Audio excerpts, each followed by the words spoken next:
Masyarakat sipil tidak boleh lagi membuat kecerobohan ini. Kecerobohan di mana kita mengkritik rejim oligarki, lalu kita menjadi bagian dari kekuatan jahat di geopolitik. Sama seperti kita bersekutu dengan Soeharto untuk membangun Orde Baru bersama gerakan mahasiswa, lalu kita tidak mengkritik Amerika Serikatnya yang menumbangkan rejim Orde terpimpin, lalu di tengah periode pemerintahannya Soeharto, rejim otoriter yang kita sebut otoriter itu, baru kita kecewa dan kita mulai membangkang terhadap dia, baik gerakan mahasiswa maupun gerakan Islam politik. Saya sekarang tidak terutama sekali berbicara sebagai presiden mandataris. Saya berbicara di sini sebagai penyambung lidah rakyat Indonesia. Dengan menggunakan parameter geosecurity menjadi penting buat kita. Jangan sampai wacana deep state ini dibahas, didekati secara amburadul dan serampangan, dan sangat merugikan hubungan Indonesia dan China ke depan. Karena nanti akan berimplikasi juga ke parameter ketiga, yaitu geoekonomi. Sekali lagi dari sisi geosecurity, Indonesia memainkan peran yang sangat penting. Kendati pun Presiden Prabowo sejauh ini setahun lebih menggunakan pendekatan yang disebutnya sendiri sebagai realisme politik, dan ada kecenderungan transaksional dalam beberapa segi. Kita masih menunggu tahun-tahun ke depan seperti apa pendekatan geopolitik Indonesia. Tapi setidaknya hubungan kita dengan Cina sangat menguntungkan Indonesia. Nah, hanya saja warisan daripada pemerintahan Jokowi ini membelit Indonesia dengan rejim ekstraksi yang membuat Prabowo harus berhati-hati. Tapi yang jelas wacana deep state yang dimaksudkan oleh Menhan adalah fokus kepada oligarki hitam di dalam negeri yang sekarang masih menjadi bagian dari pemerintahan Prabowo. Oleh karena itu kita di masyarakat sipil sebaiknya tidak ikut mendistorsi isu wacana deep state ini, lalu menjadikan isu ini sebagai cara kita melihat Cina sebagai otoriter, diktator, menjajah kita, atau penetrasi komunisme Indonesia Cina ke Indonesia. Itu sudah beyond comprehension gitu loh. Itu berarti kita tidak tahu apa yang sedang terjadi dalam negeri sebenarnya, dan kedua kita tidak tahu apa itu geopolitik sebetulnya. Dan saya kira ini fenomena yang saja membatalkan agenda masyarakat sipil menjadi gerakan yang hegemonik di Indonesia. Gara-gara ini tadi, kritik pada rejim tapi seringkali menggunakan proksi yang salah secara geopolitik dan menganggap Amerika sebagai rujukan, Eropa sebagai rujukan, lalu Cina dianggap sebagai patron oligarki besar di dunia dan seterusnya. Lalu ketiga, dari segi parameter geoekonomi, ini penting karena parameter geopolitik dan geosecurity tadi akan otomatis berhubungan dengan geoekonomi. Karena pertarungan hari ini antara superpower, antara kebangkitan multipolar yang dipicu oleh China, Rusia, dan sejumlah negara termasuk sebetulnya Indonesia, itu berhadapan-hadapan dengan kecenderungan unipolar yang tidak ingin bertransformasi, baik Amerika Serikat maupun Eropa. Kalau Anda bicara ekonomi Eropa hari ini, ya, dan hubungannya juga dengan Amerika Serikat sangat bermasalah. Karena dua-duanya saling menyandera. Baik dalam hubungan dengan China maupun dalam hubungannya dengan krisis yang ada di Eropa Timur, khususnya Ukraina. Nanti berhubungan dengan China, Rusia juga sebetulnya itu. Jika Anda mau mendeteksi lebih dalam lagi. Yang membuat sekarang Amerika kehilangan sumber daya, kehilangan geografi, sumber daya, kehilangan kontrol lokasi dan seterusnya. Kehilangan rute perdagangan dan seterusnya. Dia akan melirik kepada hemisfernya sendiri, di Western Hemisphere yang namanya Amerika Latin. Nah, belakang Anda mendengar citra tentang Venezuela, Kuba, Meksiko dan seterusnya.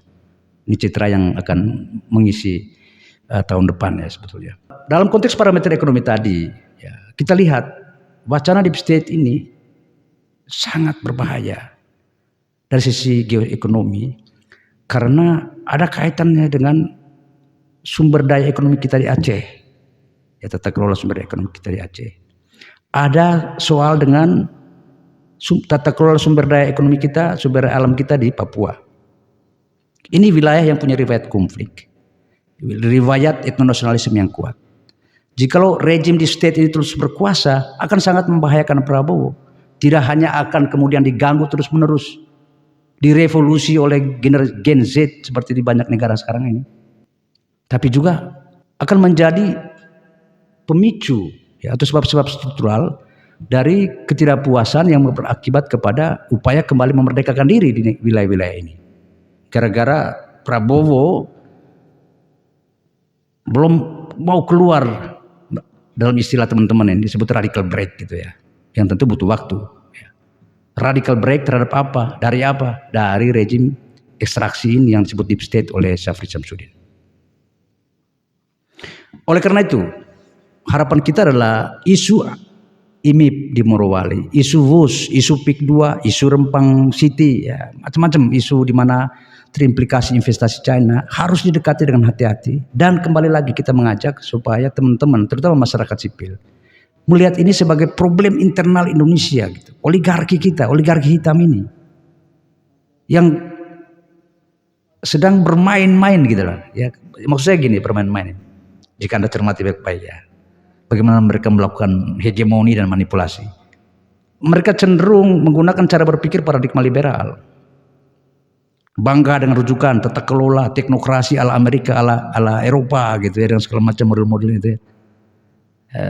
Kalau pakai parameter yang sekarang kita bicara tentang corporate demokrasi itu, korporasi harus bekal lingkungan, sosial, environment, governance gitu-gitu ya, yang diproduksi di Davos betul. Tapi pada saat yang sama menjual Indonesia ke Cina, tanda petik menjual tadi ya, ya Cina belilah. Wong dia lagi butuh untuk terus memperkuat model ekonominya dia, ya dual ekonomi dia, kuat di dalam negeri, strukturasi ekonomi, industrialisasi dan terus melakukan ekspansi kan ekonomi ke luar negeri untuk menopang pertumbuhan ekonomi dan perkembangan teknologi yang hari ini kita kagumi ini dari kebangkitan China. Oke, dari tiga tadi ya, geopolitik, geosecurity dan geoekonomi, lalu kita meletakkan percakapan kita tentang deep state, kita diingatkan untuk berhati-hati, khususnya untuk masyarakat sipil kita, supaya jangan sampai justru masyarakat sipil kita bagian dari masalah dari oligarki ini, punya niat baik untuk membersihkan rejim pemerintahan Prabowo dari cengkeraman tentakel oligarki hitam yang kita sudah tahu, yang ditandai oleh berbagai peristiwa termasuk bencana Sumatera terakhir. Tapi pada saat yang sama kita justru memicu atau membuka ruang lebar bagi oligarki ini untuk mempermainkan narasi anti Cina, bukan kepada mereka lagi. Dan ini sangat-sangat berbahaya karena di situ terjadi netralisasi kritik kita, kritik radikal kita terhadap oligarki, lalu kemudian diarahkan kepada China. Dan ingat teman-teman ya, isu seperti ini betapa strategis dan berbahayanya itu sudah kita temukan di Filipina. Pertikaian politik antara Marcos Junior dan wakil presidennya anak Duterte sangat serius, dan salah satu sebabnya berkaitan dengan sikap geopolitik yang berbeda terhadap Cina, dan itu membawa implikasi kepada isu disintegrasi antara kekuatan basis konstituensi politik Marcos dan basis konstituensi politik Duterte.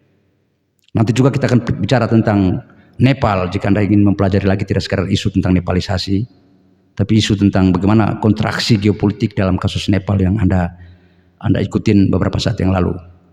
Begitu juga isu Bangladesh, ya, tersingkirnya Perdana Menteri, anak dari pendiri negara itu sendiri.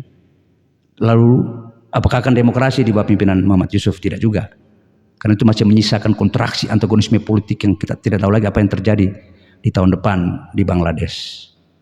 Begitu juga bicara Afghanistan, bicara India dalam konteks hubungan dengan China, hubungan investasi, hubungan geopolitik, semua berkaitan.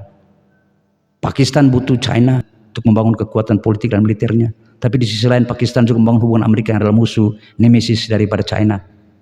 Ya, India di satu sisi dia ingin menjadi proksi dari Amerika untuk menghadang China, tapi di sisi yang lain dia butuh China dan Rusia dalam konteks untuk akselerasi pertumbuhan ekonomi. Dia butuh energi, dia butuh teknologi.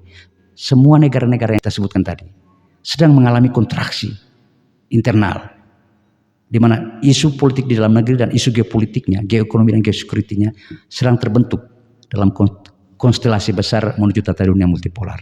Nah, harapan kita masyarakat sipil tidak boleh lagi membuat kecerobohan ini.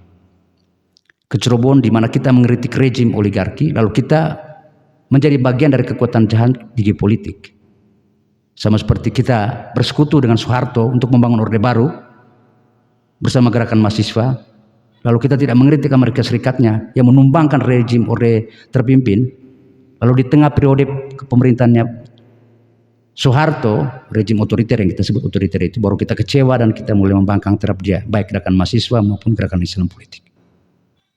Belajar dari sejarah supaya tidak terulang lagi. Dan isu deep state ini yang mempertemukan hubungan Indonesia dan Cina hari ini dalam investasi politik dan security ini tidak membuat kita keliru. Dan itu jika kita keliru, kita akan menjadi bancaan. Isu ini akan menjadi bancaan dari kekuatan oligarki yang sebenarnya kita ingin berantas di Indonesia.